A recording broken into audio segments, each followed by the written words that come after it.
阿元我以前喺台中咧，都會幫客人咧揾台北或者淡水嘅樓嘅。記得啦，嗰陣時咧一個月啦，可能已經上台北好幾次。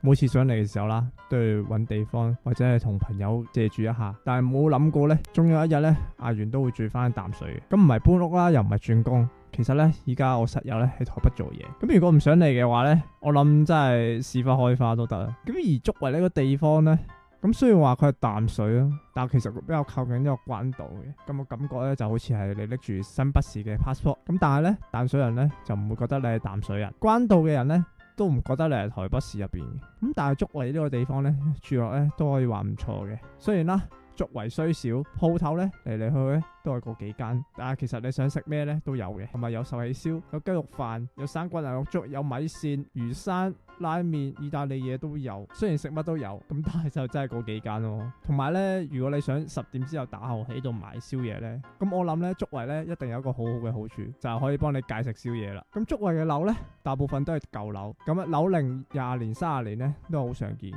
舊樓咧就冇話一定好差嘅，咁啊有啲屋況咧都可以話 OK。咁舊社區有舊社區嘅好處嘅，咁方圓1公里街市學校乜都有。其實如果舊樓住得慣嘅，都係一個好選擇嚟嘅。咁你話新樓有冇呢？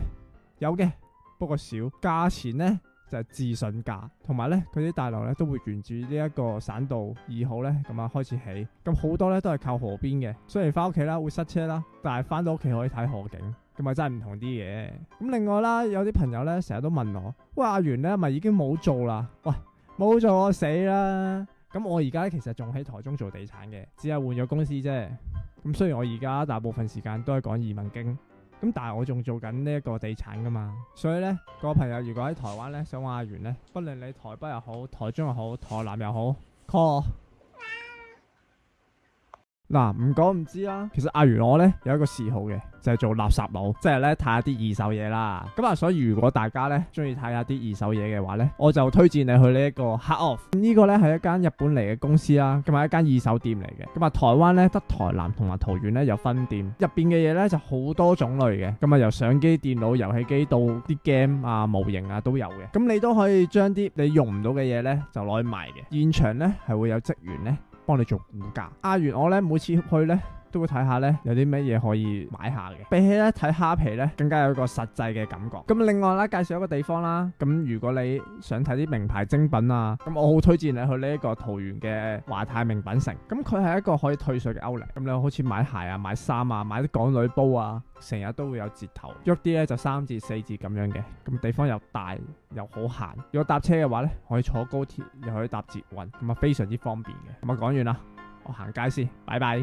其實有時候呢，阿元我喺台灣嘅時候呢，成日都會周圍去玩嘅，但係呢就好少話係真係有咩景點呢想特別去咁樣。通常呢，只係為咗食嘅啫。咁今次啦，阿元我就揸車，佢專登就跑去宜蘭，就係為咗食呢一個鴨肉啊。而呢一個鴨肉就係櫻桃谷鴨肉。咁點解會係食呢一間呢？咁啊之前呢，有同朋友傾偈。佢成日都話櫻桃谷咧係一間遊客店嚟㗎，食嘅人咧都係遊客多。咁遊客多唔係因為佢貴啦，就係因為佢多車位啫。而且啲宜蘭朋友咧推薦嗰幾間咧，其實係比較貴少少嘅。咁今次啦，我就2個人咁啊去咗呢一個櫻桃谷。咁我哋2個人咧就嗌咗個4吃。咁佢嘅份量咧其實都好多嘅。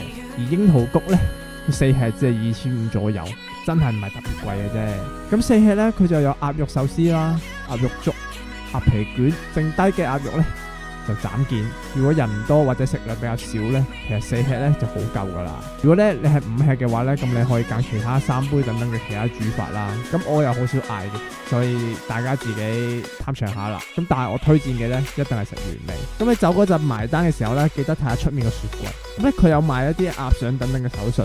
咁啊，鴨掌3包咧，好似係500定550咁樣嘅，咁一定要買嘅，唔買咧實後悔。鴨掌咧撈飯食啊，炒菜咧都好正嘅。咁我本身咧鹹香味係夠，咁而且我食咁多間鴨掌咧，應該呢一間咧係我食過最有印象嘅。咁講完，拜拜。